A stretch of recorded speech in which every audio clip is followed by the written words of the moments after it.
Good afternoon, everyone, and thank you for joining us today. We are now ready to start this training.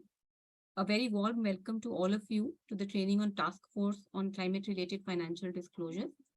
This training, which will be delivered over 2 days, will help you to understand the importance and implications of the Task Force on Climate-Related Financial Disclosure recommendations.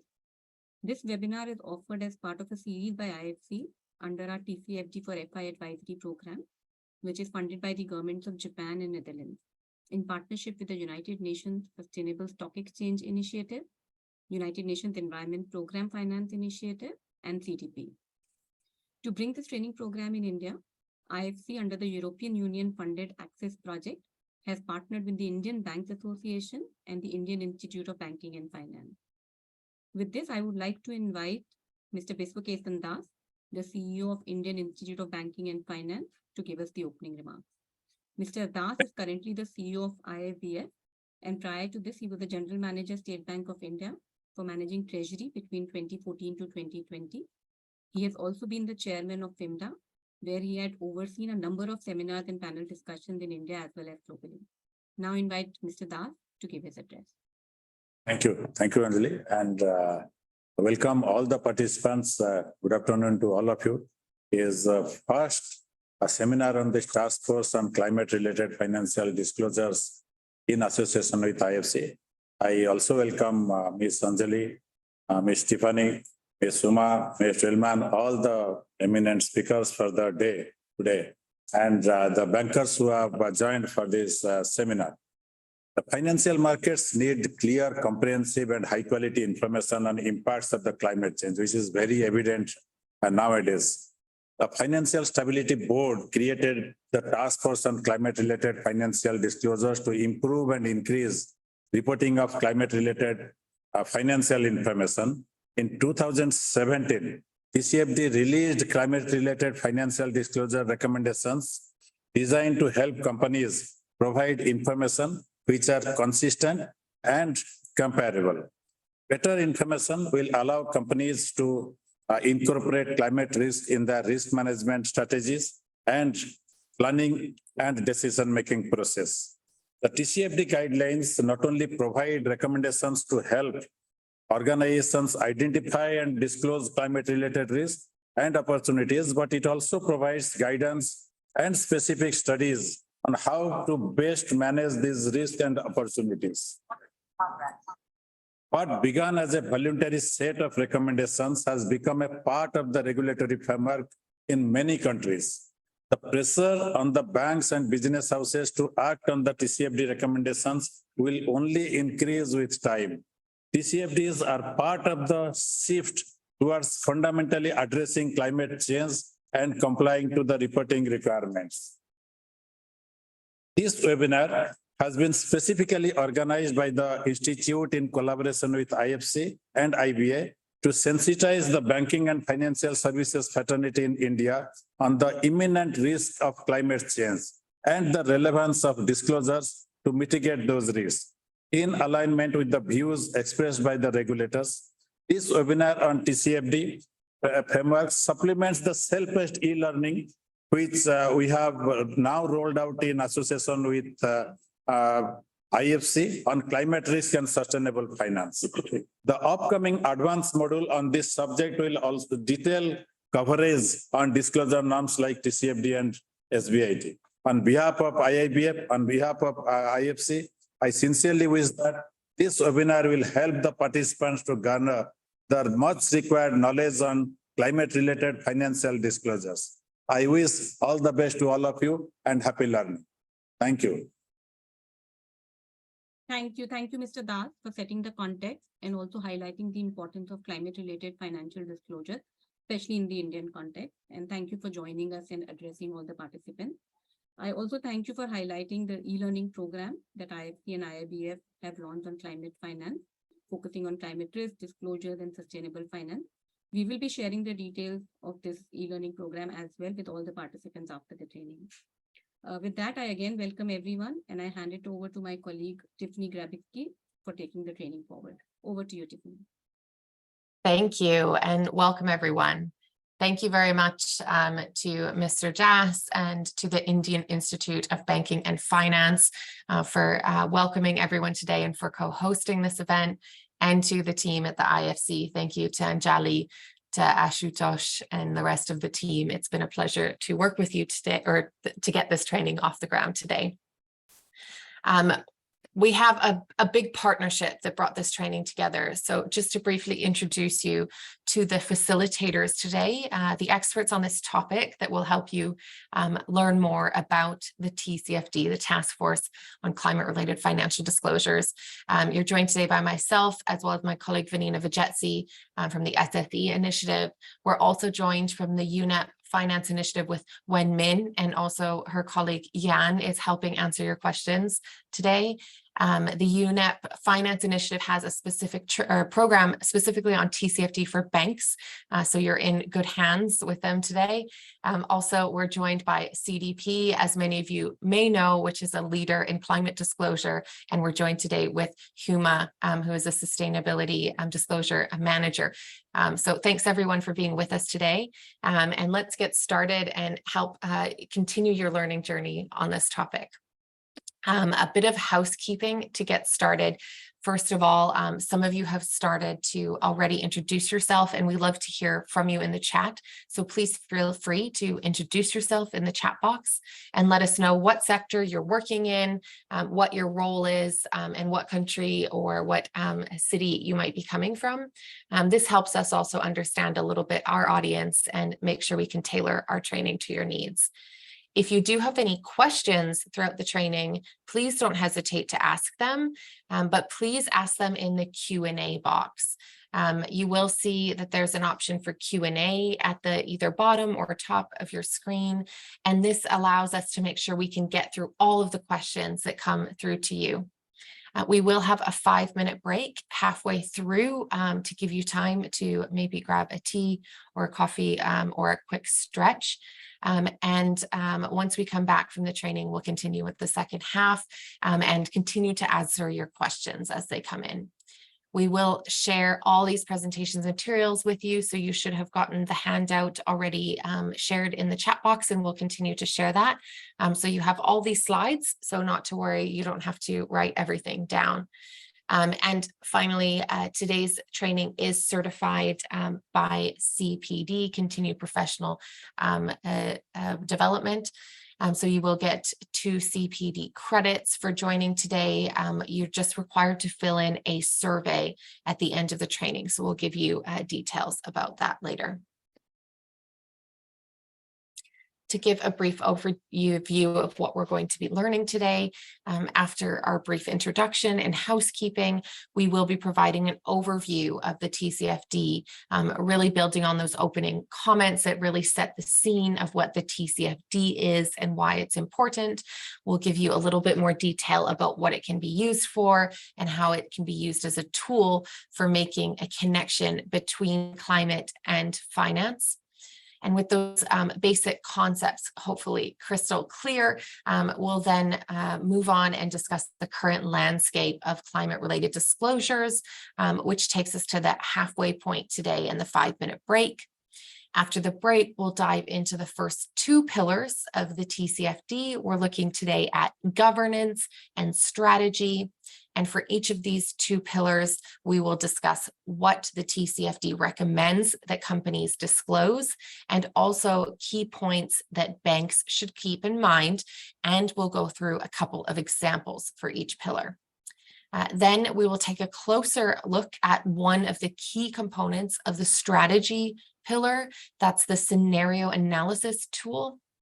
And once we review what a scenario analysis is and how you can make use of the various tools available for conducting a scenario analysis, we will do an exercise together, and then we will leave you with additional resources for self-guided learning.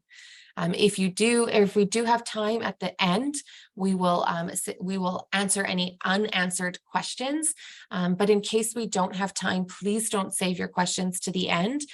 Feel free to put them in the Q&A box, and myself or any of our other facilitators will be watching that and answering your questions. So today we have 4 key learning objectives, which we hope to achieve all together in these 2 hours. The first is to enhance all of your understanding of the key elements of climate-related financial disclosures as recommended by the TCFD, and to identify why this is relevant for the banking sector in particular. Secondly, we will help you to identify how climate can be integrated into an organization's governance and the role that appropriate governance plays in organizational resilience. Third, we will help you to better understand how banks can strategically respond to climate-related risks and opportunities using the TCFD's strategy pillar. And finally, we will enhance your understanding of the scenario analysis tool. So with that, I'm going to launch a poll. These are ways that we can interact with all of you and get your comments on the things we're working on. We might use them as a quiz later on, but for now, what we'd like to know is, what is your current level of knowledge on TCFD? This helps us gauge what we're teaching today and make sure that we're answering your questions accordingly. So are you already an expert and you're just here to join in the fun? Are you quite confident with TCFD, but you needed an update or you wanted to continue your learning journey? Do you have very limited knowledge on the TCFD, or do you have very little or no prior knowledge of the TCFD? Now, of course, there's no right or wrong answer here. We're just trying to get a bit of a sense of where all nearly 300 of you are from. So please take the time to fill in this poll. Just a note to the panelists, you can't actually fill in this poll, but you can feel free to share your answer in the chat if you do wish. Great. So I'm going to share the results now, and it looks like the majority of you have limited knowledge, which is wonderful. So you might have already been introduced to the concept, and now you want to build on that and continue your learning journey. So we're definitely here for you for that. For those who have little to no prior knowledge, that's no problem whatsoever. As we're here live with you, please ask questions if something is not clear. Also, if, for example, an acronym or a particular organization that we mention is something that's unknown to you and we don't explain it, please don't hesitate to ask us. You can also ask questions anonymously if you so wish. And those who are confident, but you're here for an update, we're looking forward to be challenged by you as well. So please don't hesitate to ask questions so that we can make sure we're advancing all of your knowledge. So with that, let's dig in and look at what is the TCFD. So increasingly, we are seeing evidence of climate-related risks feeding into our global and systemic understanding of risks more broadly. While we're going to spend a lot of time today talking about specifically climate-related risks, it is important to recognize that it's also interconnected with all other risks that we're managing in order to highlight the prioritization of climate in holistic risk management at the global level. So you can see here on the right-hand side, a slide or a table from the World Economic Forum, and they've assigned environmental risks, which includes the failure to mitigate climate risk, the failure of climate adaptation, and natural disasters and weather events as the top 3 risks by likelihood in their most recent annual report on global risks.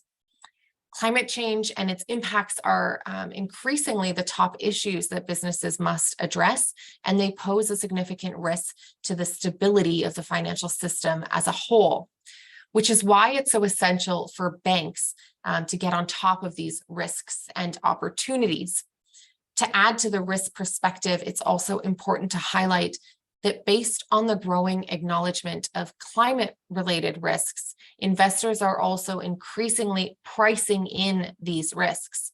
So as you can see on the left-hand side of the slide, Larry Fink, CEO of BlackRock, at the time, this is a fairly old quote now, said, "When millions of people took to the streets to demand action on climate change, many of them emphasize the significant and lasting impact that it will have on economic growth and prosperity, a risk that markets to date have been slower to reflect.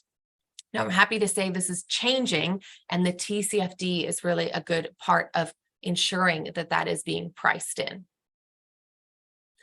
So the reason that investors are expressing the need for more information from companies on climate and their risk management is because our current financial system does not appropriately consider the risks pertaining to climate change because of the time horizons. The time horizons that we use do not align with the time horizons for climate-related risks and opportunities. And in Mark Carney's Breaking the Tragedy of the Horizon speech in 2015, which was really a landmark speech, he highlighted that despite the system's threats from climate change, the time horizons for both policymaking and financial markets are too short in order to make necessary actions.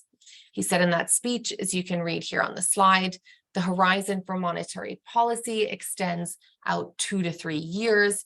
For financial stability, it's a bit longer, but typically only to the outer boundaries of the credit cycle, about a decade. In other words, once climate change becomes a defining issue for the financial stability, it may already be too late. And keep in mind, this speech is already about 8 years old now. So this observation is really what led and paved the way for the establishment of the TCFD. With this in mind, however, it is important to note that the TCFD was developed from a financial perspective, not from an environmental one. And as we're moving forward with this, you'll see that the point of the TCFD really is to make that financial connection, understanding the financial implications of climate change. So the good news is that TCFD provides a lot of guidance on how to understand what the financial impacts of climate may be on your organization or on your portfolio as a bank. Now, if we start here with the financial impact of climate-related risks, TCFD provides a categorization of risks that a number of organizations are now using themselves. It's recommended also that organizations should, at a minimum, review these particular risk categories, but they even want to go beyond, they may want to go beyond these risks. So these risk categories, as you can see on your screen, include, for example, the risk of policy changes or legal implications. Some examples of policy risks include the implementation of carbon pricing mechanisms to reduce national greenhouse gas emissions, or shifting energy use toward low emission sources, adopting energy efficiency solutions, encouraging greater water efficiency measures, or promoting more sustainable land use practices, all from a policy perspective. But another important aspect of that first risk there is legal risks, which is grouped there together with policy risks. But in recent years, we've really seen an increase in climate-related litigation claims by property owners, municipalities, states, insurers, shareholders, and public interest organizations as well. Then we also have technology risks, and an example of a technology risk is the development and use of emerging technologies such as renewable energy, battery storage, energy efficiency, carbon capture and storage, and this will affect, of course, the competitiveness of certain organizations. It'll affect their production, their distribution costs, and ultimately the demand for their products and services from end users. We also have market risk, which includes the shift in supply and demand for certain commodities, products, and services. And we have the final risk there, which is reputational risk, which is tied to consumer or community perception of an organization and their contribution to, or maybe even detraction from, the transition to a lower carbon economy. All of these risks are considered transition risks because they are risks that result from the transition to a low carbon economy that we're starting to see. However, as many of you are aware, there are certain increasing risks related to the physical impacts of climate change as well. And this is what we refer to as physical risks. And physical risks can be broken into two categories as well, which are acute and chronic physical risks. Now, acute risks are those physical risks that are event driven. So that's the severity of extreme weather events like cyclones, hurricanes, or floods. We also, however, have chronic physical risks, which are physical risks that are more longer term, and they also compound over time and pertain to certain shifts in climate patterns.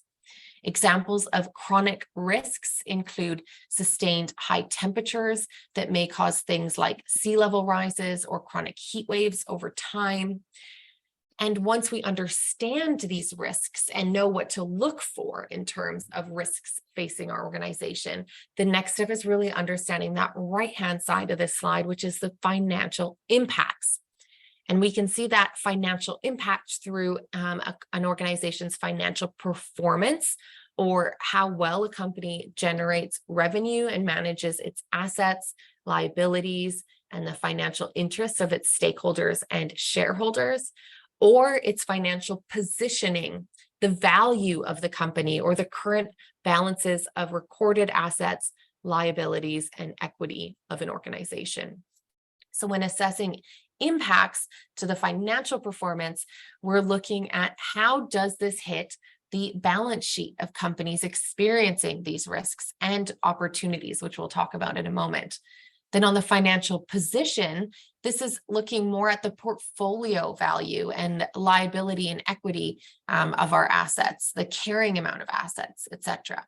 So the objective of the TCFD and what it really helps companies get through is not only understanding what are risks or opportunities that come with climate change, but then going beyond the identification of these risks and opportunities and connecting them through the company's financial statements to understand how these climate-related risks and opportunities can impact us financially.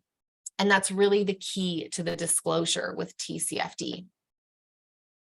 So just before I move on, maybe I'll give a brief example here of how these arrows unfold in practice. So for example, when evaluating technology risk, we know that substitution of low emission products may make our current production lose demand, which could require increased investment in R&D, research and development, or capital investment for deploying new practices and processes that may be low emissions, which we would see then hit our costs, potentially our revenue, if we don't make the change quick enough, losses of those products that we don't sell as well, all of which impact our financial performance.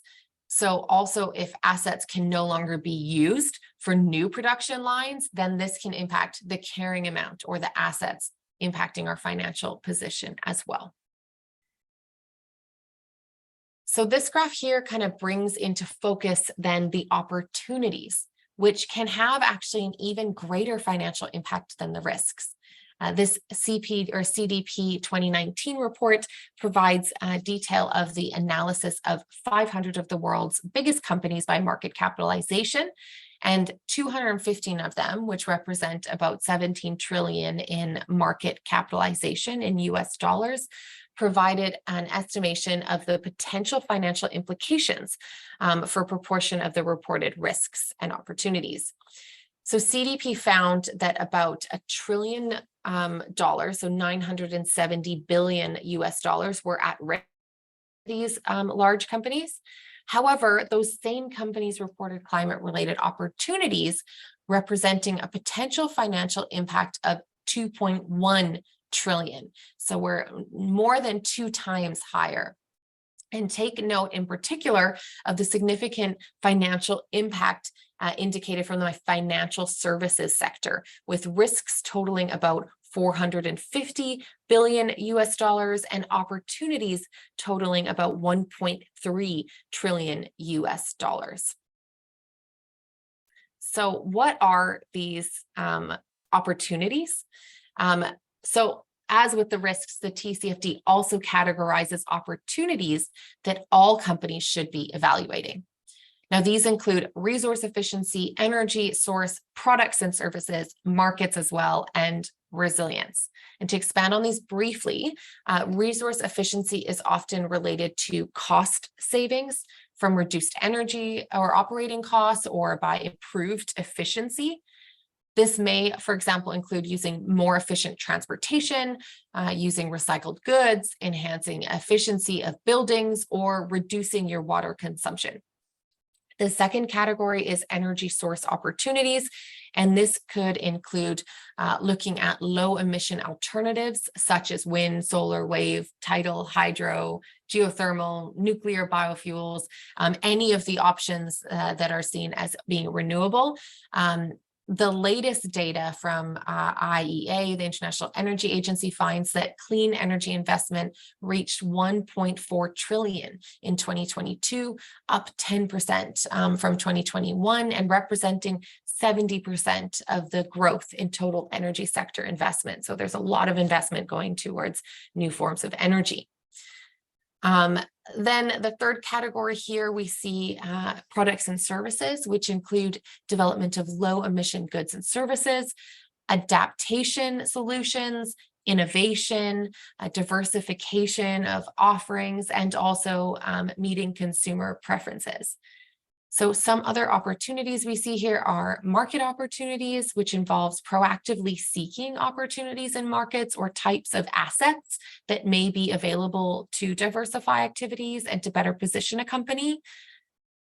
So, for example, in particular, when discussing market opportunities, we see that opportunities exist in collaborating with governments or development banks such as the IFC. Small scale local entrepreneurs are working with them as well.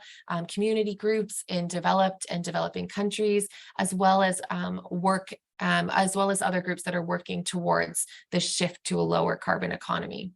Also, in this market category, we see opportunities can be captured through underwriting or financing green bonds, for example, and interest structures. In a low emission energy product, in energy efficiency or grid connectivity or transport networks, etc. And finally, we see here resilience. We're going to talk a lot about resilience today, but really the opportunity that I think everyone should take home with them today is resilience, or the survival of your company, ensuring that it will survive and thrive through the changes happening around it. So in this category, we may identify opportunities related to renewable energy programs and resource substitution or resource diversification. And beyond that, corporate resilience or sustainability is really a key opportunity for all of these categories. As with risks, however, it's not about just identifying these opportunities. The TCFD helps you to get started on that. It's really identifying that impact on your company. So that's where it's really unique to your organization, what impacts that company. So with that, let's do a quick quiz. So I'm going to go back to that polling thing. Here we go. Great. So with that, let's quiz you and see if it absorbed. So what are the examples of financial impacts from climate that a bank might report? May they report revenue growth from increased sustainable financing? May they report impact on talent acquisition due to the perception that your bank is not accurately addressing climate-related issues? May they report fines and judgments from new climate-related regulation?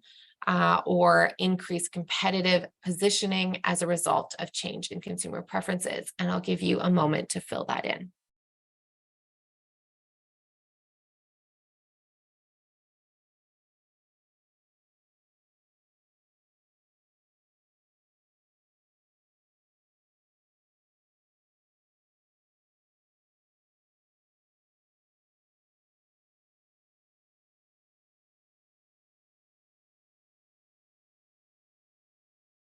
Great. So let's share what all of you said here. So it looks like you all did very well. I'm happy to say that you are paying attention well. I'll share the results here. Great. So the first one is revenue growth from increased sustainable financing. And revenue growth is indeed an opportunity from increased sustainable finance, which could be from accessing new markets like green bonds. So if you are finding this opportunity for your organization, it should indeed be disclosed. The second one is impact on talent acquisition due to the perception that your bank is not accurately addressing climate-related issues. And indeed, not addressing climate-related issues poses a reputational risk, which is one of those transition risk categories. And this can lead to a company struggling to attract the right talent, especially with younger generations, which impacts your financial performance in the long run. So if this is a risk you've identified, it should indeed be disclosed. The third one is fines and judgments from new climate-related regulation. And indeed, this also hits your balance sheet since you'll have to pay for those fines or the litigation. So if you've identified fines or judgments that you're at risk of receiving, then those should be disclosed as well. This is a policy risk, which again was one of those transition risks. The fourth one is consumer preferences, again, which can lead to an opportunity through markets. Additionally, this can lead to resilience, as we were just talking about. So all of them were indeed financial impacts from climate. So all of you who hit all of the above are also then correct. Great. So next, this slide provides you a little bit more details of the benefits of aligning your disclosures with the TCFD. I'm going to skip this slide because we're short on time, but I'm going to encourage you to read it in your own time. You do have a handout of all the slides, so any of the slides we're skipping today, you can read on your own time. They're fairly self-explanatory. So let's get into what are the TCFD recommendations. In these slides, I'll go through the recommended disclosures fairly briefly, focusing mostly on the holistic package of the TCFD's recommended disclosures, because we do deep dive into each of them individually. But to make the context quite clear, the TCFD recommendations were developed to help identify the information that's needed by investors and by lenders and by insurance underwriters in order to appropriately assess the financial impacts of climate-related risks and opportunities.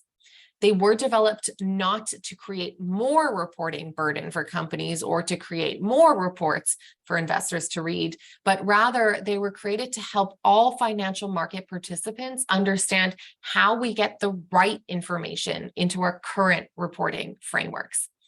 In more direct terms, they look at how we make sure our annual reporting package has the information that is needed in order to make decisions on these investments and these assets when considering the financial impact that climate change can have. So in order to do this, the TCFD provided additional guidance for certain sectors, which we'll discuss momentarily. The key aspect here is additional. So in addition to the 11 recommended disclosures of the TCFD, certain sectors have more than 11 recommended disclosures, and the banking sector is one of those. This is important to note here because sometimes companies have assumed that they are not, if they're not in these one of these 8 additional sectors, that they should not disclose along with the TCFD. But keep in mind the TCFD is for everyone, and then there's additional guidance for certain sectors. Another key point to remember from the TCFD is that it involves both risks and opportunities, which we just introduced. And hopefully you remember that risks include both physical and transition risks. And we have a set of main risks and opportunities identified by the TCFD that all companies should be evaluating. Oh, we just lost the slides, but I think Vanina will get those up momentarily. I'll keep talking in the meantime. Thanks, Vanina. Great. So to conduct this evaluation, the TCFD also heavily relies on a tool called scenario analysis, which we'll discuss more later. And aligned with this idea of evaluating future opportunities and risks, the TCFD encourages companies to look at a short, medium, and long-term time horizons to better understand when, where, and how climate-related risks and opportunities unfold. Vanina, can I have control to move the slide? Perfect, thanks. So where should you disclose? The key to the slide is really you should be disclosing together with your financial information, because the point of TCFD is to identify that financial impact on your organization. It should appear together with financial information. So as you'll see today, the TCFD helps you identify what climate-related risks and opportunities will have a financial or a potential financial impact on your organization, and what is that financial impact. So those risks and opportunities that do have that financial impact should indeed appear together in your annual reporting package. And as mentioned here, there are those 8 supplemental guidance. So as you see in the financial sector, there's 4 sectors or 4 industries that receive additional guidance, and banks is one of them. And then there's the non-financial sectors that receive additional guidance as well. So I'll let you look into that in your own time as well.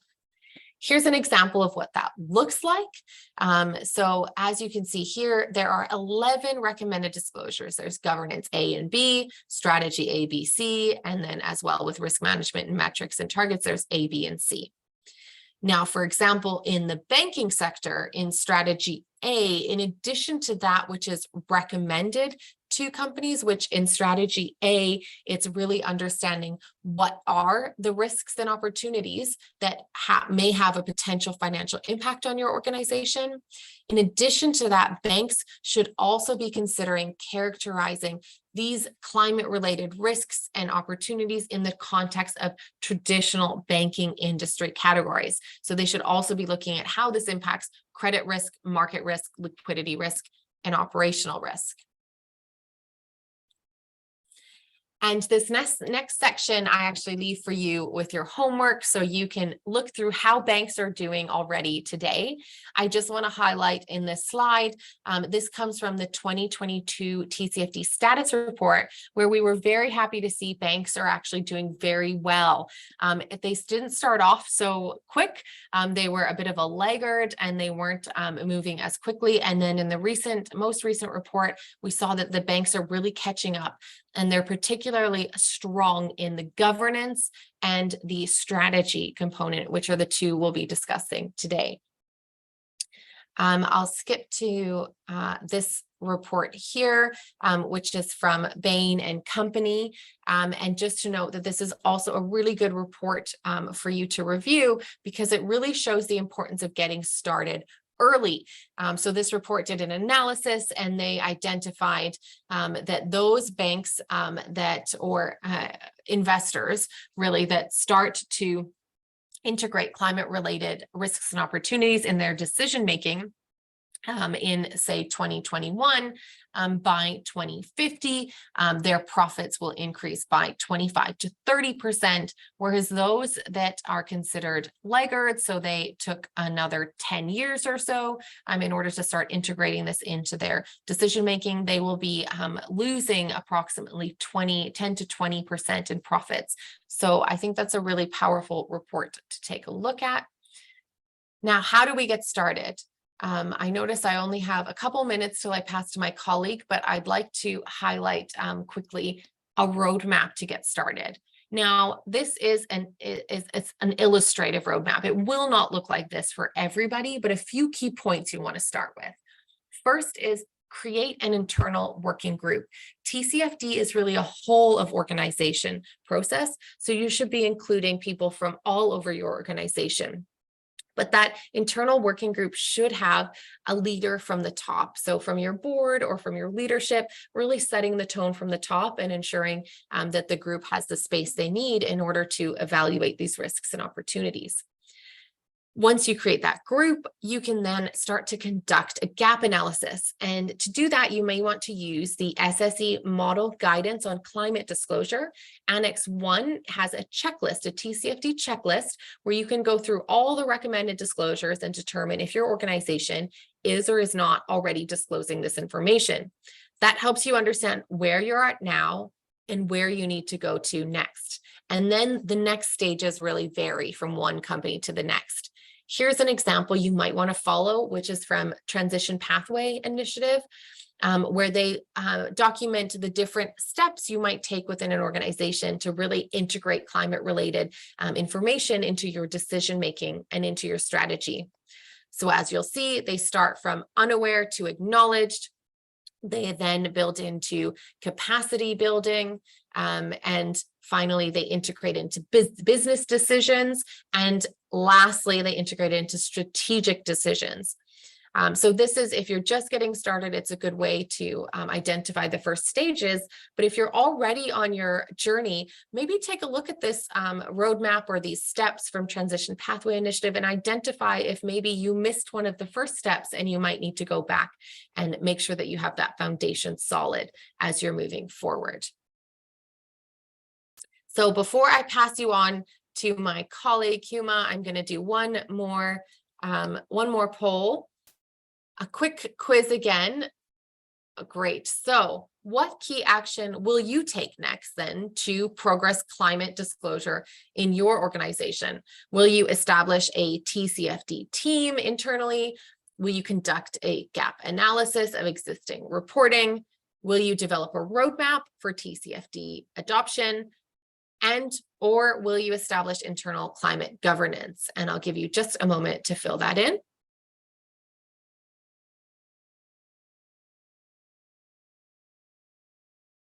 Great. So it looks like you're all on the right track and you have a first step now. Just to know, none of these are incorrect. So starting with any of these steps is a great idea. However, you might want to take note of the order because it's a great order to go in as well. So starting with the TCFD team, then working on a gap analysis, that can help you develop your roadmap, and then moving into establishing climate governance. And with that, I'd like to end that poll. I'll share the results with you all. So it's pretty even spread. And I would like to pass over to my colleague Huma from CDP, who's going to take you through the climate reporting landscape. Over to you, Huma.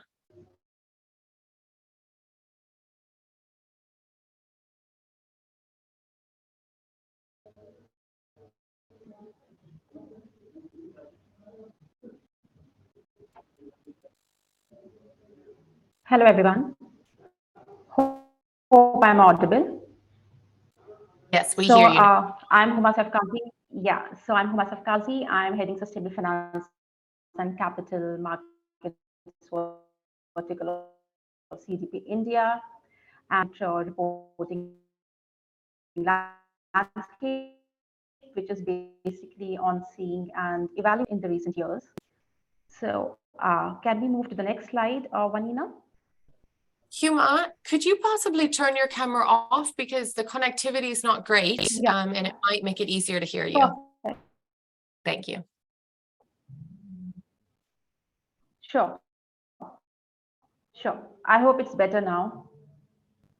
Okay. Yes, we hear you better now. Thank you. So,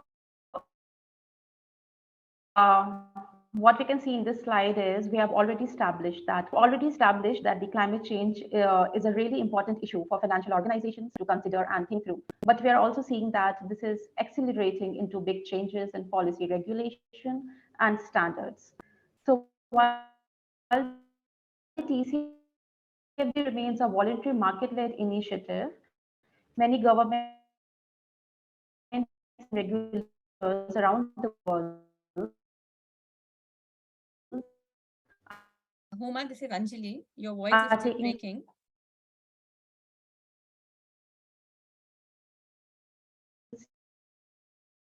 Huma, can you hear us? To require or so over 120 regulators from Belgium to Japan, New Zealand, and in the UK. Yes, I can hear you. So your voice is still breaking, Huma. It's not clear. Is it better now? Can you try saying something? Okay.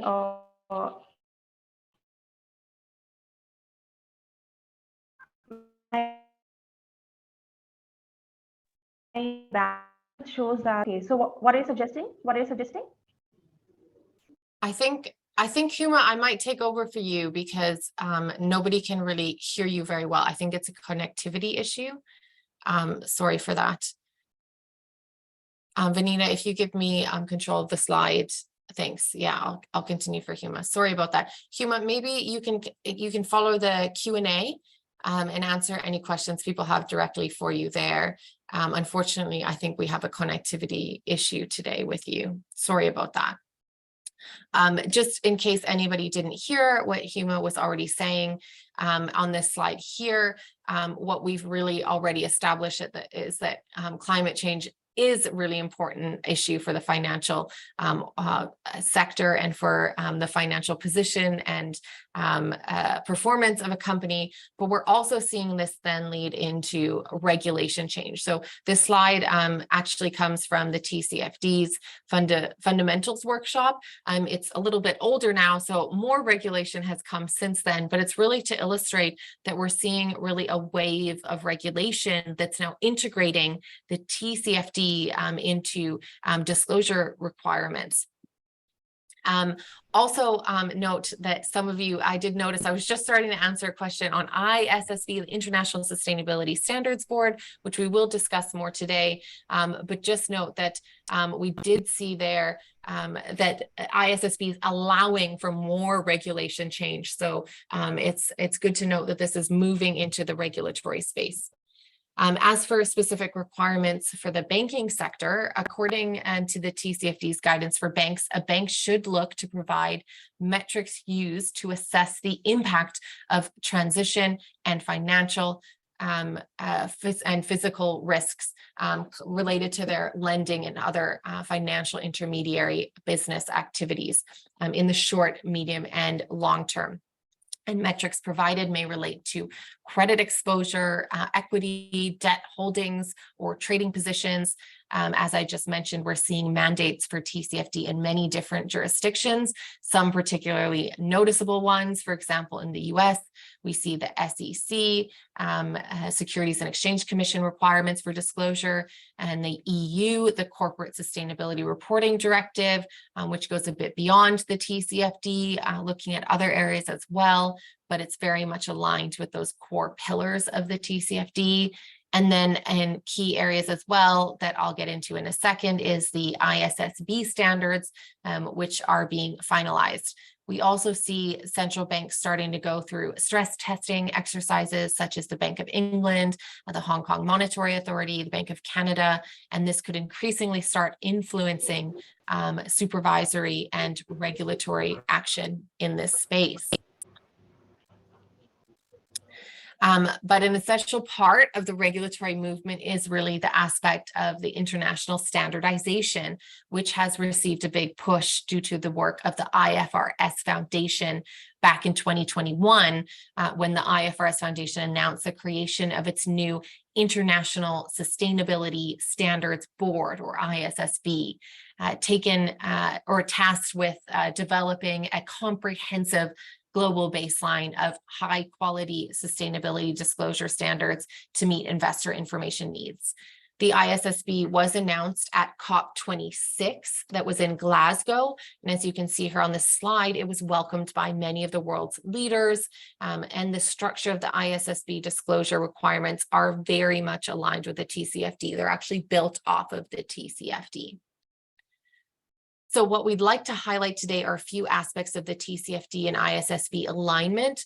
In the first instance, just to remind everyone that the ISSB's standards stipulate general requirements as well as requirements required to specific themes and industries.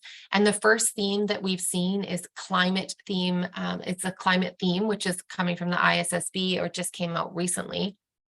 What we also think is important to highlight here is that based on what has been released so far from the ISSB, it remains to be consistent with these four core pillars, and it focuses on this circle diagram you see here. So metrics and targets, risk management, strategy, and governance, which is what we're going to talk about today.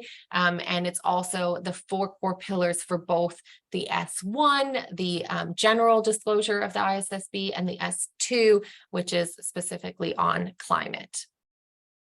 Now, there's other acronyms out there too. So we did want to highlight another one that you might be familiar with. This space is constantly evolving. And one of the topics we often get asked about is how nature and biodiversity relate to climate. So we recently saw the launch of the final version of the TNFD guidelines. And for those who are not familiar, TNFD stands for the Task Force on Nature-Related Financial Disclosures.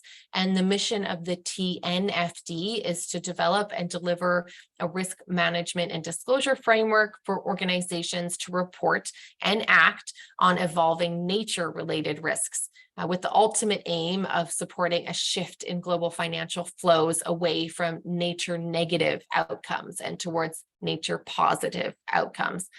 The TNFD framework is anchored by the same 4 core pillars of the TCFDs, 11 recommended disclosures.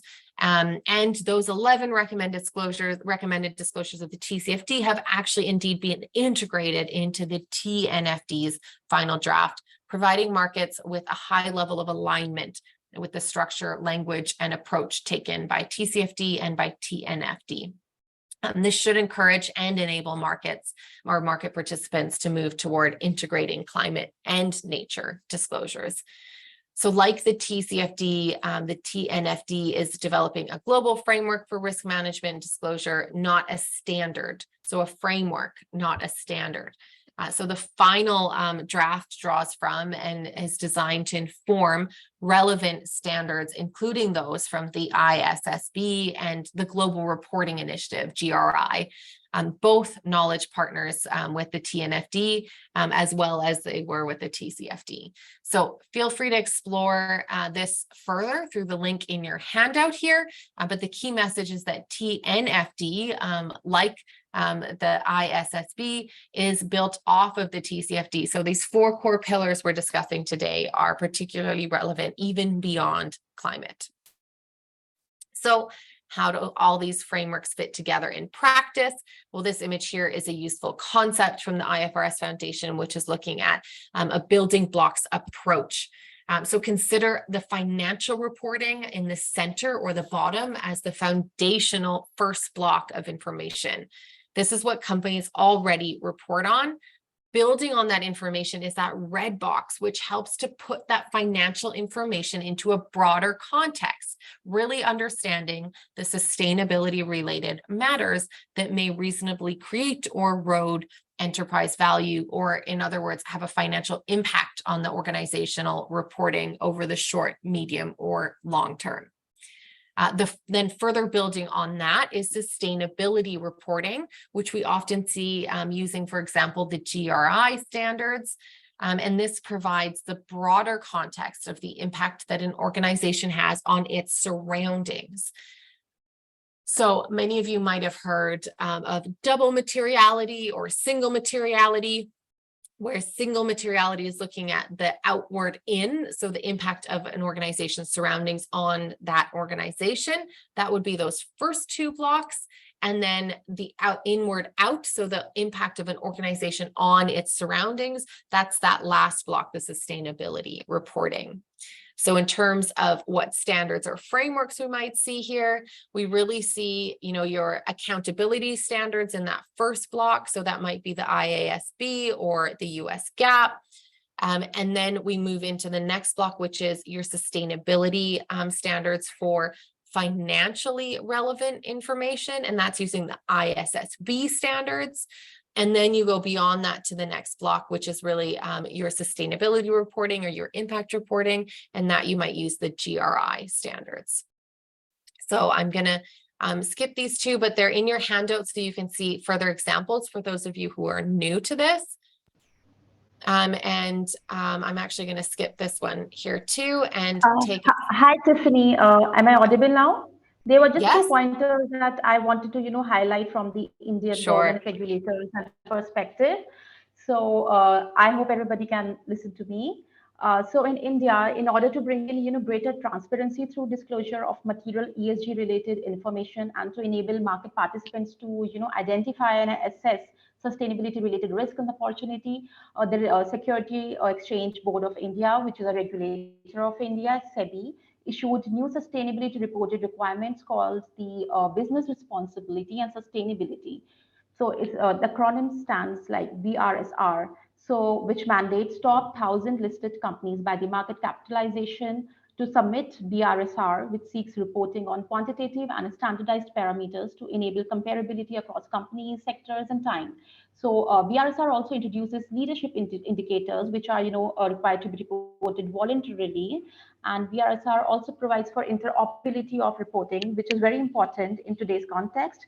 That is, the entities which prepare sustainability reports based on internationally accepted reported frameworks such as GRI, SASB, TCFD, IR, can cross-reference the disclosure sought under the BRSR to the disclosures made under such frameworks.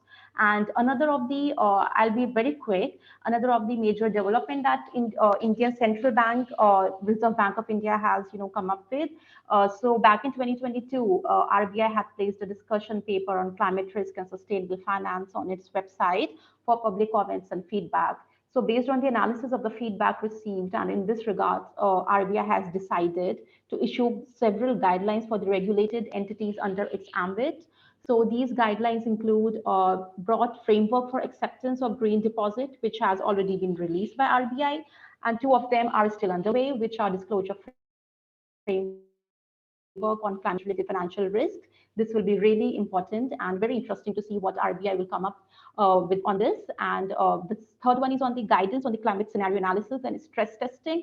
This is also very important to note here because RBI has joined NGFS, which is the Network for Greening of the Financial System, and was also in talks with the Bank of England to understand what its climate scenario analysis and stress testing exercise looks like. So I think Reserve Bank of India will come up with some compendium of the best practices across the world and to how to weave it into the national context. So with this, I would like to stop, and I think I'm clear to everyone now. Yes, we heard you much better then. Thank you so much, Huma, for adding that Indian context. So if anyone missed anything she said, please just ask the question and we'll make sure that we get that answer for you. And we'll return in 5 minutes if everyone wants to take a quick break. Thanks, Huma. Thank you, Tiffany.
Hi, everyone. And I hope that you fully used these 5 minutes and stretch your legs, maybe got a cup of tea or coffee. And now really welcome back to from the comfort break. My name is Wenmin Lee, and I'm actually the TCFD associate with UNEP 5. And today I'm with my colleague Yan, and we are here today to address the first 2 pillars of the TCFD recommendations before we talk a little bit about scenario analysis. So my colleague Yan would also be busy answering all your questions in the Q&A box. So if you have any concerns or any details you want us to elaborate on, feel free to drop your questions in the Q&A box instead of the chat box so that our experts won't miss a single question from your side. So great, without further ado, maybe let's dive right into our next discussion about our first TCFD pillar, governance. So in front of you is the core elements of the TCFD recommendations. I'm sure that you are very familiar with this graph because it has been presented several times during our training session. So maybe before talking about governance, I would like to point out that these 4 areas, these 4 pillars are actually not linear. So it is always an ongoing journey for you to address all 4 pillars. And it might take several years from the beginning until you really establish some internal capacity and some expert team just to cover all these areas. But just to start with, you may consider addressing governance pillar just because there are supposed to be some sort of governance frameworks and workflows in place. And what you need to think about is really to integrate and enhance the existing system and structures to ensure that climate-related risks and issues are addressed in your system. Super. So governance, this pillar really concerns the organization's approach to governing climate risks and opportunities. So it's actually both at the board and the management level. So this is a little bit of divergence from the traditional corporate governance because the traditional corporate governance really looks just at the board level. So this pillar is really about giving context about how the banks governs and embeds the climate-related financial risk to its board and the day-to-day operations. So if I go to the next slide, so here we're showing you a governance checklist that we drew from the TCFD recommendations. So you see now we have 2 recommendations. So the first one is really about the board's oversight. So basically, we want you to describe the role of the board in overseeing the climate-related issues. So it's about disclosure and the discussion on process and frequency by which the board considers the climate change. For example, here you will see board role and expertise. So it's really about, okay, if the directors and boards are really having this kind of qualification to manage and to set any strategy related to climate risk. And also board committees, basically, are there any particular board committees focusing on the topics or considering climate change, such as maybe most often we see risk and audit committee, and maybe we would have sustainability or ESG committee. Also, are there maybe recurring items on their agenda? So these are all information you can consider including and disclosing in your report. Also, maybe, for the overall board, you might want to disclose information, how the strategies are reviewed and what are the risk management policy and how are these climate risks and opportunities integrated into the decisions. Actually, there's a last very interesting point regarding the board's evaluation and performance, just because sometimes you want to give people some incentive to really ensure that the climate-related issues are fully addressed. So here, if there are any actions in place, you may consider disclosing how is the board evaluated, and maybe is the climate-related issues part of the evaluation and even the remuneration package of the directors. for example, meeting certain emission cutting targets or setting any net zero, strategy or transition plans. So these are all the key areas you may consider disclosing here. And also, you may see at the bottom row, the second recommendation is really about the role of the management in assessing and managing climate-related issues. So here, actually, TCFD refers to management quite broadly as any level of senior governance just below the board level. So here you also see different key areas you might consider, such as what specific individual roles and committees and functions would have the oversight of climate change at the management level, and what are their responsibilities. And also it's important to disclose how do they fit within the organizational structure, and how are they kept informed of the climate-related issues. Also, you want to include maybe how do management monitor such issues, and how management performance is measured on the issues, and how the management and board exchange information. Because often in reality, actually we found maybe the board and the management are not in a good communication, and maybe the board is not aware of the issues that management are addressing, or how they're addressing them. So this is some real challenges we observed, and this is something our financial institutions may take into consideration when they try to set up the framework and then address climate-related risks. So here, I just wanted to highlight that there are not any supplemental guidance or recommended disclosures dedicated for banks for this pillar. So if you're doing this kind of disclosure exercise, simply focus on these core recommended disclosures we present here. Super.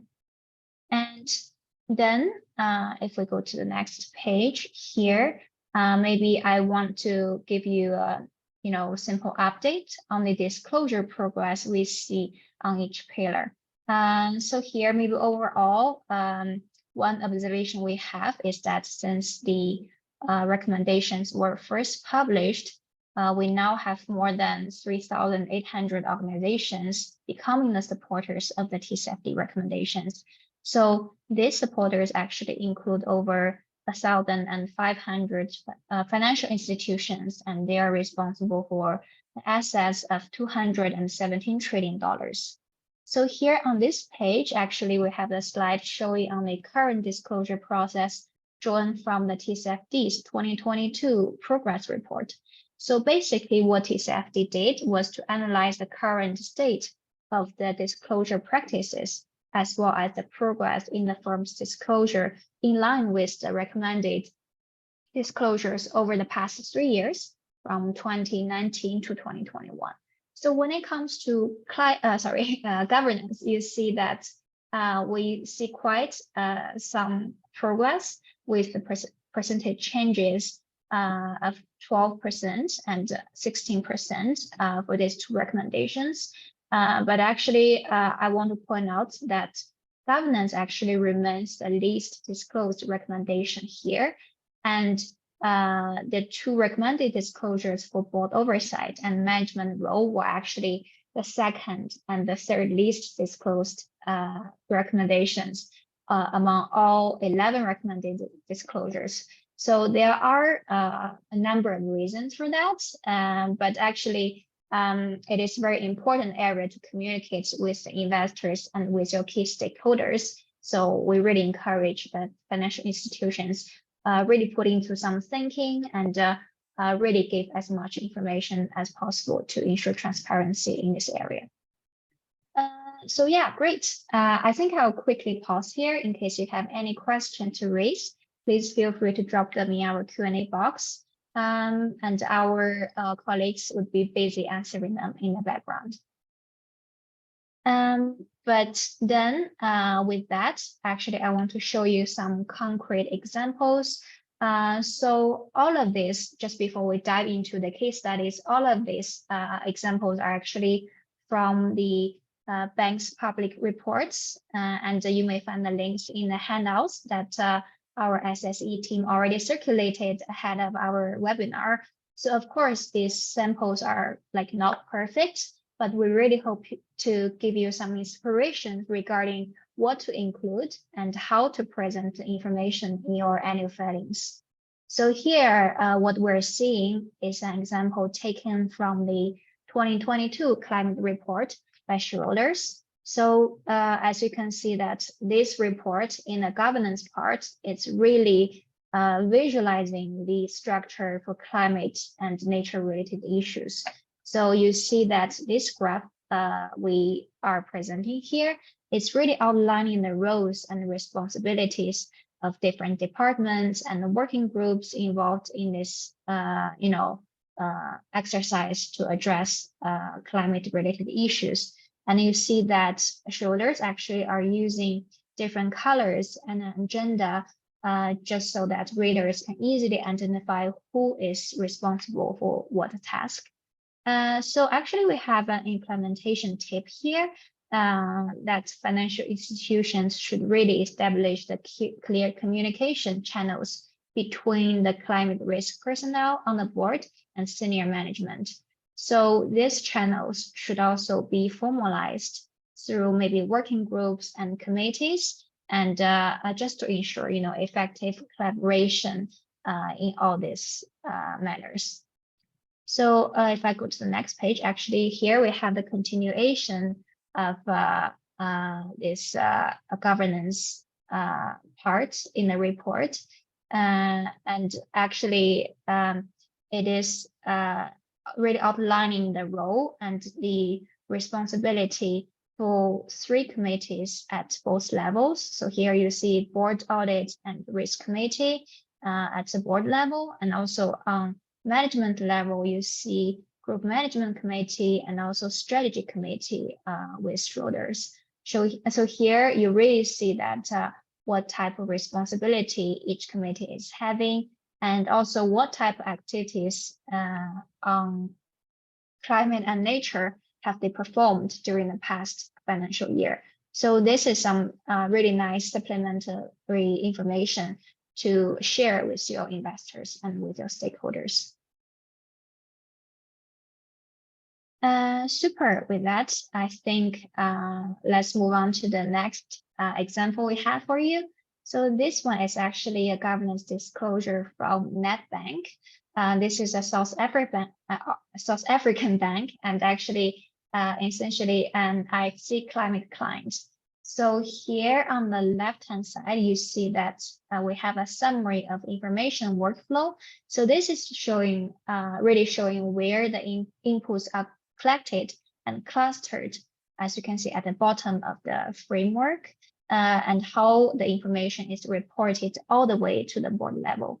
And also on the right-hand side, you see a visualization of their current risk management framework. So this is really disclosing what kind of organizational departments are underneath the overall governance structure and where does climate sit in this framework. So it's really showing a delegation and responsibility to the board committees and then the management function outlined in the organigram. So what I like the most is the fact that the bank is actually setting up a climate team, and this is really dedicated to climate-related risks and actions. So all of this actually help to paint a holistic picture of how climate-related information is managed within the leadership of the company. Super. And lastly, actually, we have another example from Standard Bank. So this is actually the largest bank by assets based in South Africa. And here you see the extracted part really shows the specific roles and responsibility that the different board committees have. But actually what I want to highlight here is underneath the diagram, you see Standard Bank is also disclosing the upscaling of the leadership and the board and the exercise they have performed when it comes to oversight.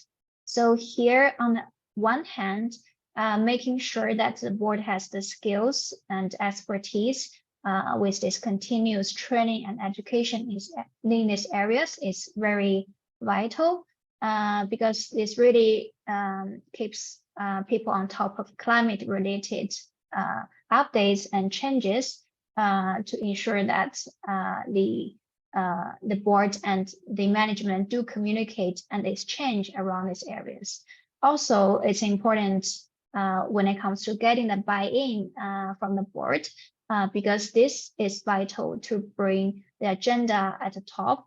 And also the training of the board is a key factor, because the huge topic of climate change and climate-related issues should be translated into manageable and understandable languages before people take any actions and then make any planning around it.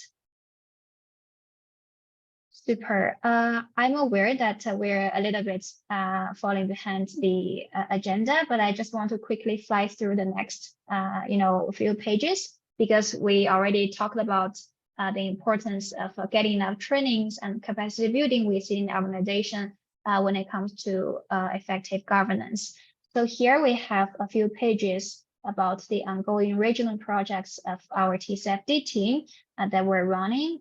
So basically, you see we provide different levels of workshops, capacity building sessions, and work groups for individuals, for teams, and for organizations. And then the next few pages, you see we're really presenting you some case studies, but here I'm just gonna skip them and leave them to you as a nice reading material instead. And also the TCFD team is also running this kind of climate risk program. So except for the content sessions, capacity buildings, and the different working groups, we are also having some side projects for regions and then for thought leadership. So this is not only for pure training purposes, but also trying to create the community with your peers so that different financial institutions come on board together and then really exchange their updates and where they are, the best practices they have during the climate journey. So yeah, we have also left our contacts here just in case you're interested.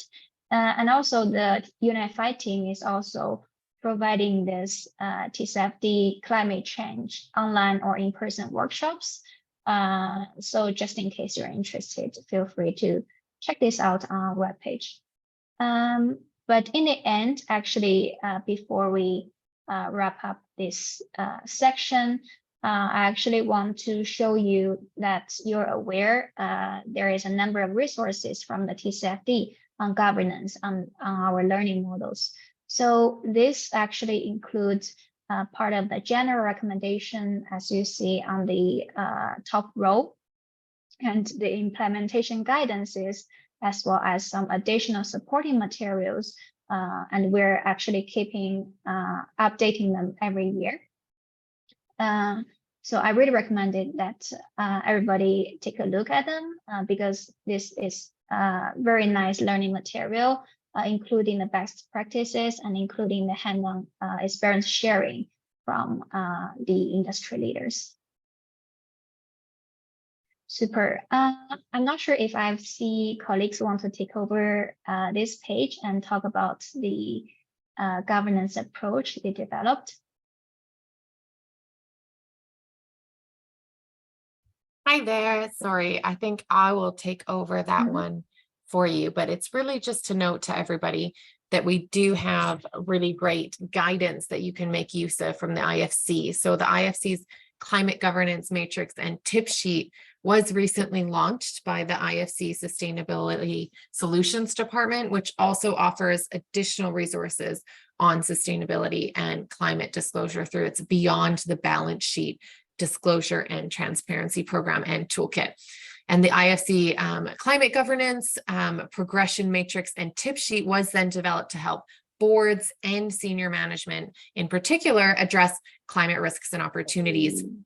So that's particularly relevant to this section in governance. What is unique about this approach is that it uses a progressive recommendation to help companies move from basic to intermediate, good, and leadership practices. So I will copy and paste a link to this in the chat for everyone as another resource you can all make use as you're going through this process.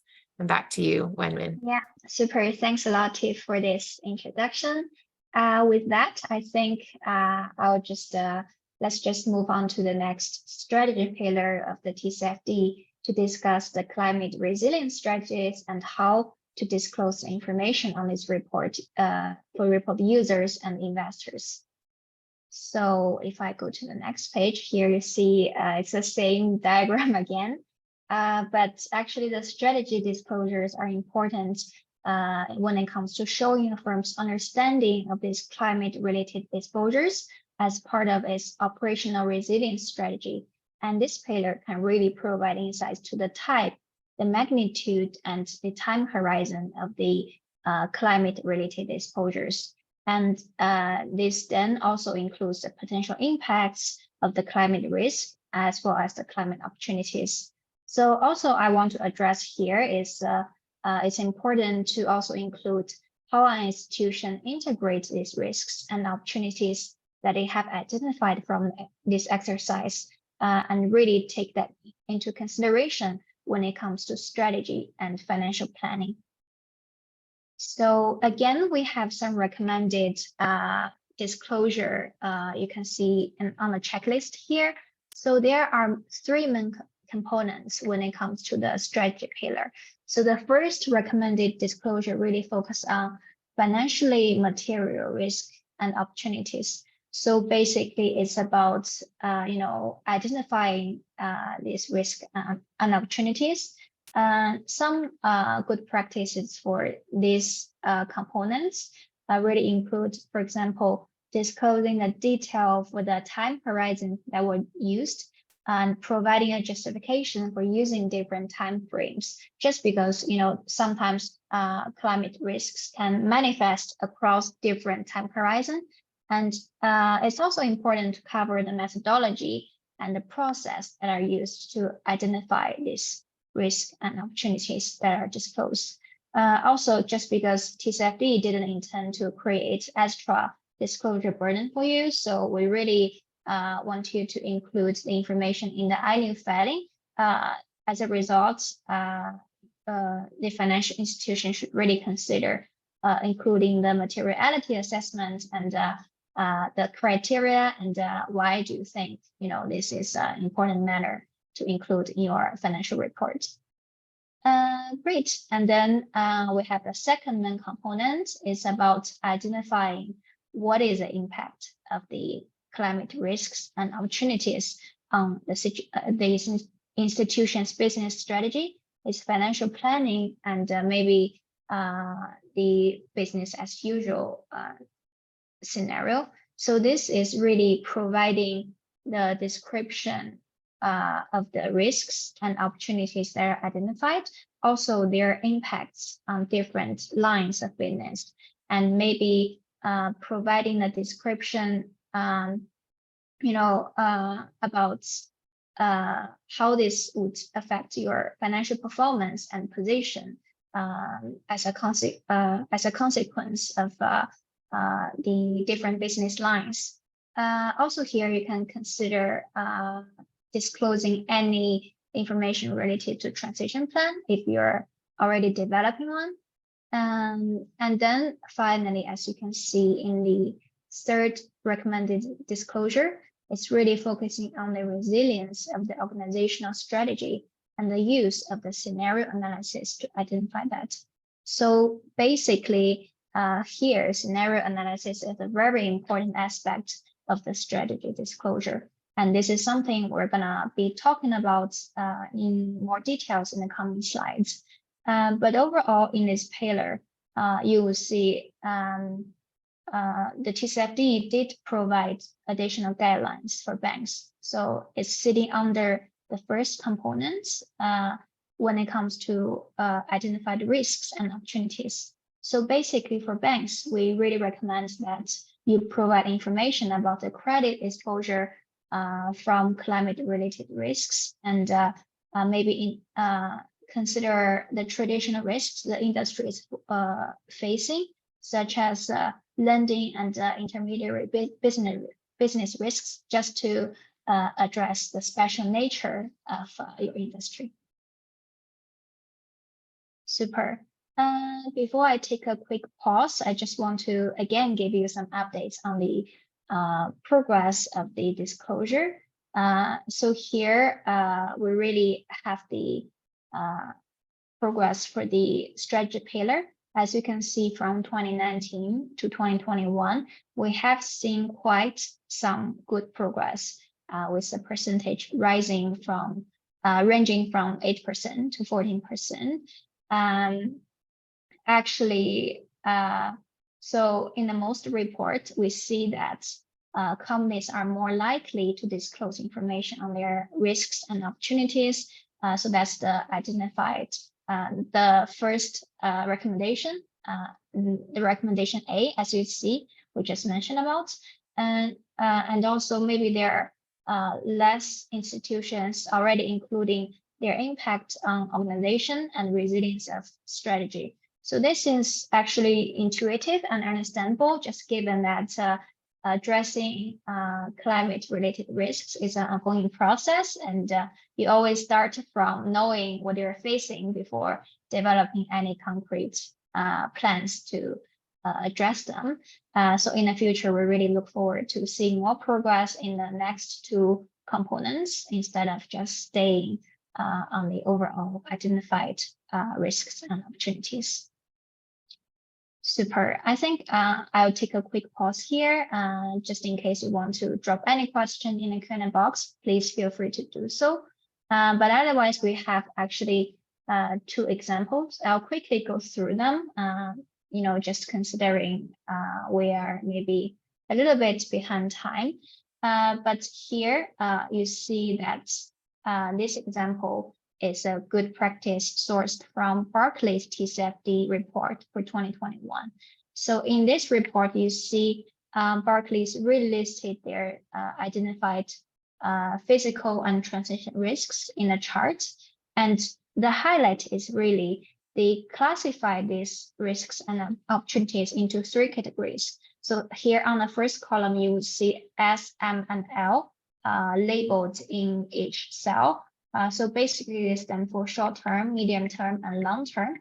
And on the right-hand side, you see they really defined the different time frames used for strategy disclosure. But here you see, you know, most risks such as policy and regulatory risks are relevant to maybe all three time horizons.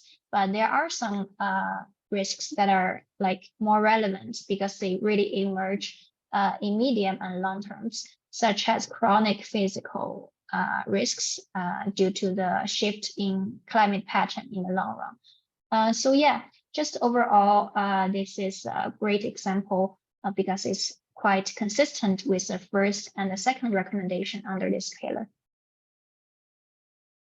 And then I want to show you a nice example that is consistent with the third recommendation under the strategy pillar.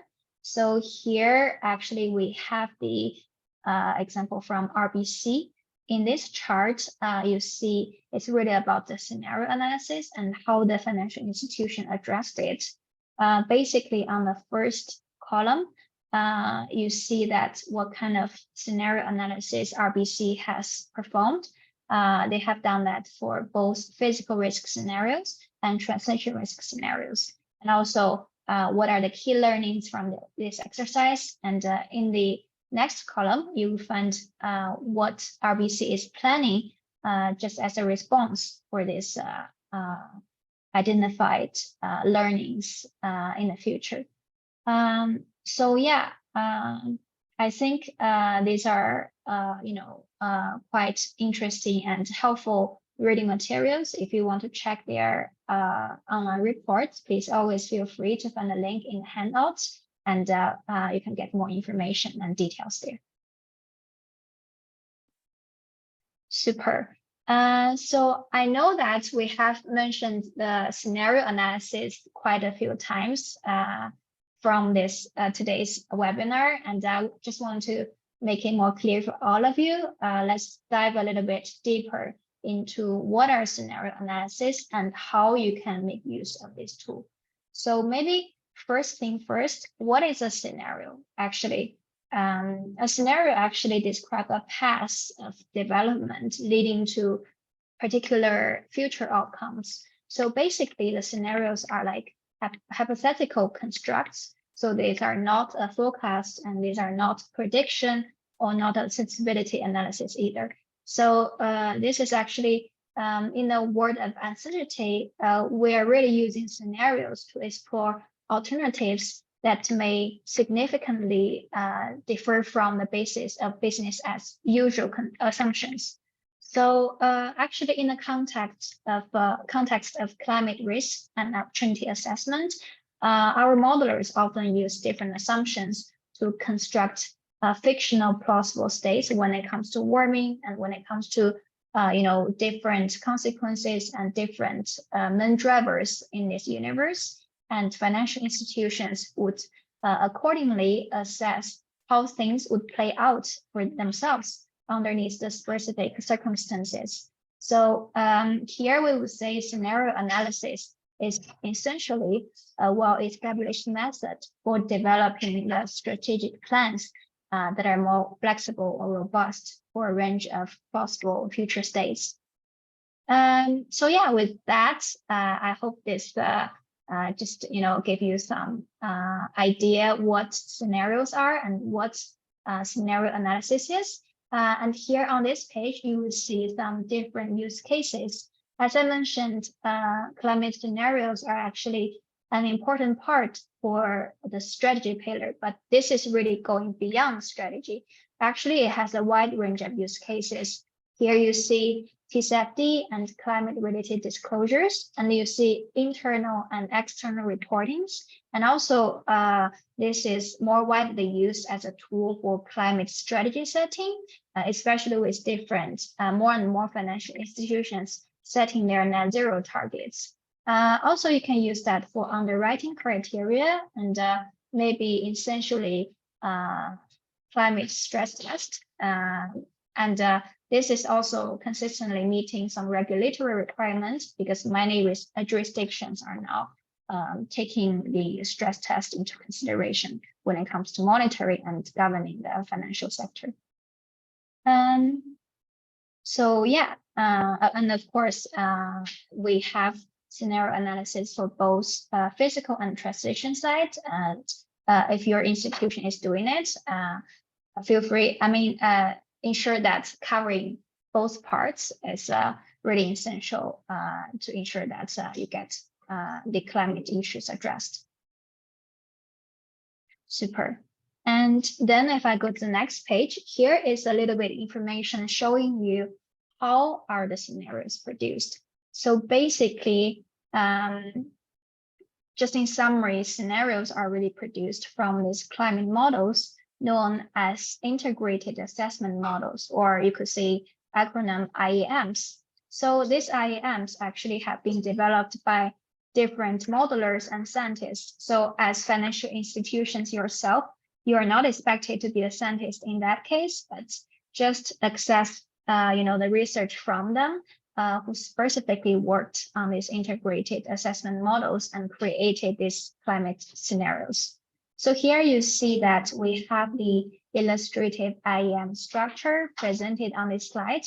You see that we use different inputs, such as socio-economic drivers, technologies, and then we feed them into this IAM model, where different components such as energy system, land use, economy system, and climate system are considered. And in the end, you have the output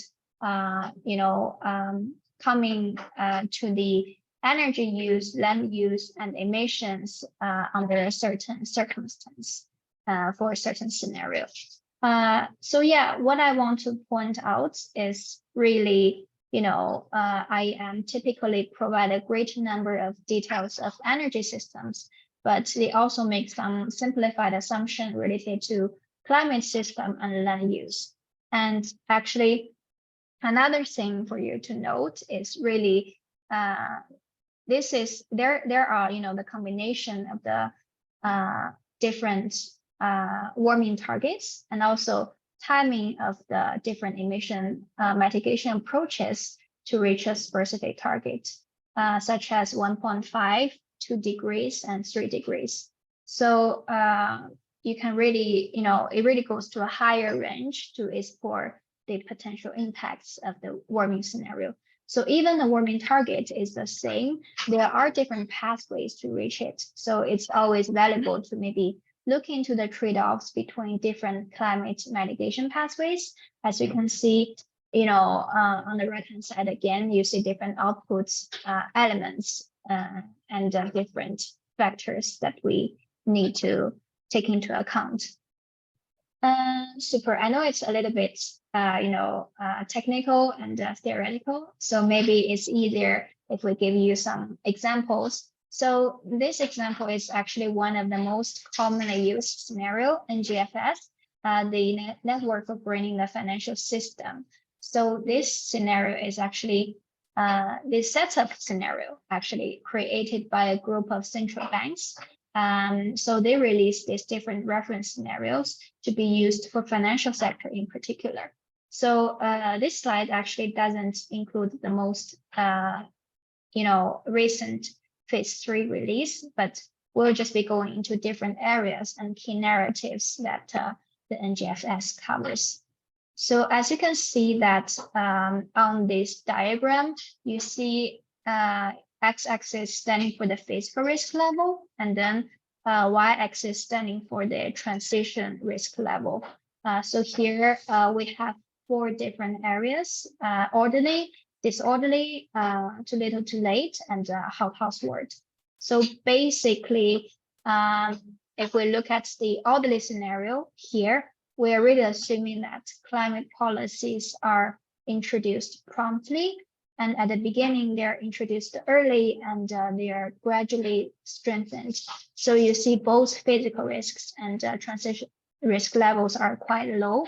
And then maybe we can compare it to a disorderly scenario, which is sitting on top of it, as you can see in the chart here.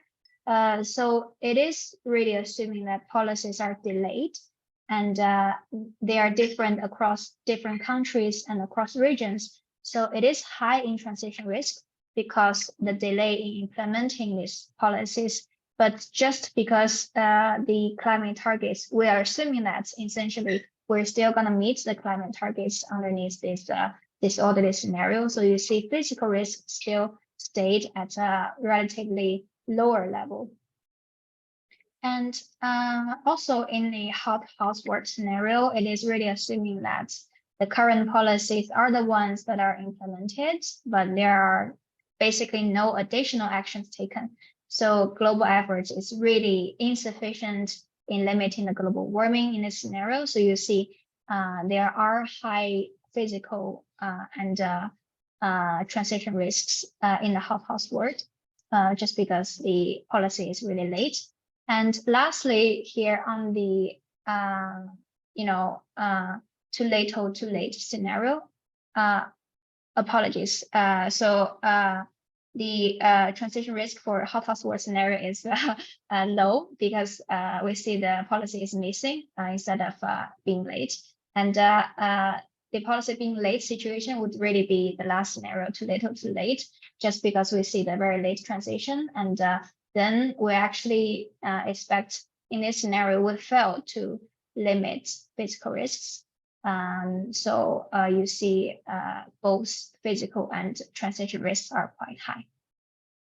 And actually, again, this is just a brief overview for this NGFS for scenario areas. And actually, what I want to highlight is the NGFS is only one of the widely used scenarios. So there are others, such as IPCC representative concentration pathways, the RCPs we're always talking about, and also scenarios from the IEA, International Energy Agency, as well as maybe the IPR scenarios, the inevitable policy response scenarios. So how financial institutions decide which scenarios to use. Actually, that depends on your needs. To do this, maybe first you can look at the climate targets, the sector and the regions, maybe the granularity of the analysis you are trying to achieve, and then try to understand different assumptions from different modelers, and then before you decide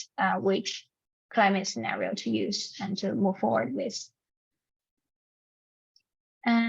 Super. And I want to say that maybe just before we go into more details, this scenario analysis is really a progressive journey, and it's about learning experiences. And I believe that it might sound complicated and they might be hard to start at the beginning, but over time you would have more capabilities and you would have more experiences to implement this. Super. Just very quickly on this slide, again, we're showing you some TCFD resources for strategy disclosures. And again, highly recommend that everybody take a look. And then I think we have another question coming up. I'll count on Tiff to quickly launch this poll. Basically, this is the status check. Does your bank conduct scenario analysis? And it's basically about where you are and which step you're going next, maybe. And so I see the poll question is opening in front of you, so you're one click away to join.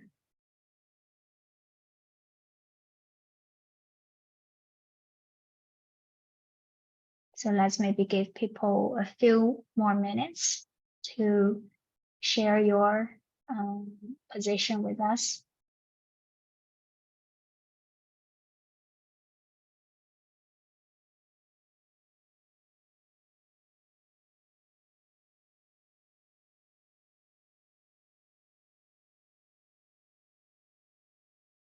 Super. I see that Tiff is already sharing the results with us on the screen. Over around 40% of you have already had some exercises for either transition or physical risk scenario analysis. This is quite encouraging. And many of you, actually 48%, do not have the exercises in place, but this is planned in the near future.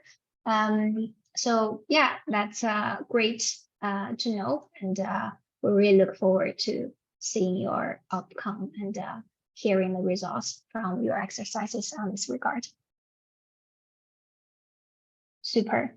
And then here in the next few pages, we have some more details for the NGFS scenarios. So the first page is really talking about the 4 areas I went through several slides ago. And then the second one was actually going a little bit deeper into different narratives under this under these 4 areas. So on the screen, you see 6 narratives already under 3 scenario sets. And then in the end, actually here, we're visualizing the assumptions in a different way. So here you do see we have different drivers when it comes to physical risk and transition risk. And underneath each category for each scenario, you see interesting trade-offs, and you see different assumptions for each factor. So yeah, just in the interest of time, I'm not gonna talk through them in details, and rather leave them as a nice reading material for you. But what I want to stress is that in the end, we actually have a scenario analysis exercise. So we're unfortunately won't have the time to go through this on Mentee, but we're really giving you a bit of homework to help you take the time and think about how these scenarios might be useful in your risk management process. So maybe take a moment today to read through the scenario related materials again, we just discussed, and think about the questions on this slide and help you understand how these scenarios can be applied within your organization. So if you have any questions, just maybe save them. And because tomorrow we're going to see each other again, feel free to ask us in the second part of the training session tomorrow. Super. And with that, I'll hand it back to Tiffany and give her some time to introduce us the tools and just to communicate any other business. Great. Thanks so much, Wenmin. And I know that might have been a bit of a whirlwind of a lot of information with these scenario analyses, but based on following the questions, I think it is really being absorbed. We normally would try to do an exercise here, but we don't have time today. But what we would like you to do is to think about this today, this afternoon or evening. Have a think about which narratives of the NGFS scenarios you find to be most plausible for yourselves, particularly in India. And what do you think the biggest challenges that a 1.5 degree scenario pathway represents? Then also have a think about how do changes in carbon prices, for example, impact emissions, impact energy mix, impact transition risk, place of the transition, and other economic activities. By thinking through this, you'll then start to realize how this feeds into your own organization. And also maybe have a think about what scenario that's not in the NGFS scenarios that you would like to see being developed. Think through those questions, maybe jot down some answers, and then tomorrow, if you have any questions, please share those with us and we'll discuss that more. Now, before we let you go today, we did want to leave you with resources to continue your learning journey. We want to highlight that the great resources that these different organizations we've been working with have. First and foremost, the key resources that all companies should consider using if they are just starting on this journey or to continue to enhance their disclosure is, of course, the TCFD's recommended disclosures themselves. So make use of that final report. It was updated now in 2021, and all of these are hyperlinked in your what's it called, handout. So you should be able to access all of these, no problem. Another guidance you might want to use is the SSE model guidance on climate disclosure. And this is really synthesizing the TCFD and pointing you to additional resources that you might want to use along that journey. It also has in the first annex, as mentioned, the TCFD checklist, which you can use then in order to do that gap analysis. Please make use of the TCFD Knowledge Hub. This has not only a bunch of reports that you can look at, and you can search by industry, by country or region to look at maybe what your peers are doing. But it also then on the TCFD Knowledge Hub has a number of resources that you can search, again, based on your industry, based on banks particularly, or based on particular areas. So make use of that Knowledge Hub. We also wanted to highlight the great resource that the IFC has to offer on these topics, specifically related to governance, which we discussed today. The IFC launched the Beyond the Balance Sheet Disclosure and Transparency Toolkit and program to help companies in emerging markets to go beyond traditional financial reporting and also report on material information regarding the corporate strategy, governance, risk management, and performance. And the toolkit pulls from dozens of different frameworks to distill best practices and offers a progressive way of how to do that. We do recommend checking out many of the resources available at ifc.org/sustainability. Just to note that the IFC did recently have some issues with their website. So if it's not working, try back in another week or so. Also resources specifically for scenario analysis. Now, first and foremost, the TCFD did launch a technical supplement. So how to use a scenario analysis. It's a very useful guidance. So that's a great place to start. And of course, make use of the TCFD hub. In particular, you can do training on scenario analysis, and that's also certified by CPD. And then, of course, we talked a lot about the NGFS scenarios today. So please check out the NGFS scenarios portal. It's actually quite a fun tool just to start playing around and figuring out how, for example, certain certain scenarios might lead to, for example, snow cover in different areas or additional rain. So from the physical side, but also from the transition side as well. So please make use of that portal as well. And as we've mentioned, of course, the team at UNEP-FI works specifically on TCFD for banks. So do make use of all of their training guidelines, and it is hyperlinked again in your handout and will be dropped in the chat as well there. A few more resources before we close out today. Since we're looking at the banking sector today, here's a few banks that are already disclosing or guiding on this topic that you might want to make use of. So we have the Brazilian Federation of Banks, which has a report on implementing the TCFD recommendations, a roadmap for the Brazilian banking sector. We have the Bank of Canada, which has a report on assessing climate-related financial risks and a guide to implementing the methods. We have the European Central Bank, a guide on climate-related and environmental risks, and HSBC, a private bank, the road to a low-carbon transition, their latest scenario analysis report. And of course, you've had a number of reports shared with you in the chat box as well.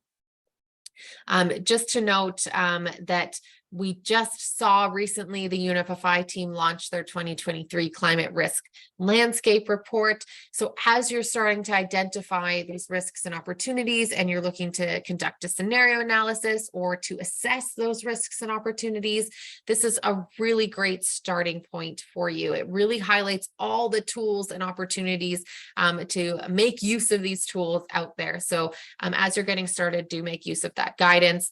You can find more information about it here in your handout, or you can ask the UNEP-FI team directly. Now, we don't have a ton of time for questions today, so let me get through the last few slides, and if we have a moment at the end, we can always discuss that question then. So one of the main questions we often get is on the CPD certification. So this course is certified by CPD. If you do the full course today and tomorrow, you will get 4 CPD credits. However, today you'll get 2. Hopefully you'll come back tomorrow and add another 2 to that.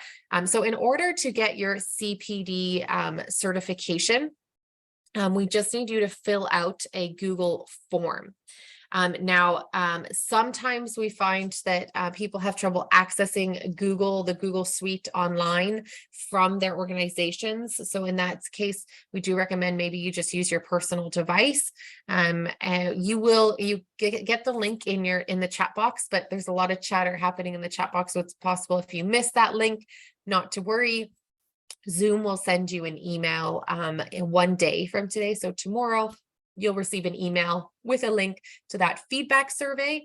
And once you fill in that feedback survey, which is very helpful to us to make sure we're continually enhancing our training for markets around the world, then you'll receive a certificate within a week. So it's not instant. We have to then go back and verify that survey and that you participated. So it takes a little bit of time, but you should receive your certificate within a week of completing that online survey. Great. And tomorrow, just to review what we're going to cover. So as a reminder, there were 4 core pillars of the TCFD. Hopefully you all remember what they are, but today we really went in detail into governance and into strategy. Now, the next 2 pillars we're going to cover next time. So we'll start off with a review of what we learned today. Then we'll go into climate-related risks and opportunities. So we're going to discuss what are those risks and opportunities for banks. And then the third pillar, which is risk management. We'll discuss what that is and how you can disclose on risk management. And then we'll move on to the 4th pillar, which is metrics and targets. We'll do all of that in the first half of tomorrow's session. And then in the second half, we'll come back and we'll discuss particularly net zero targets and how to get there, and discussing transition plans. And hopefully we'll have time tomorrow for an interactive exercise together. Great. And before we close off, I wanted to ask our partners if they wanted to give any closing remarks for us today.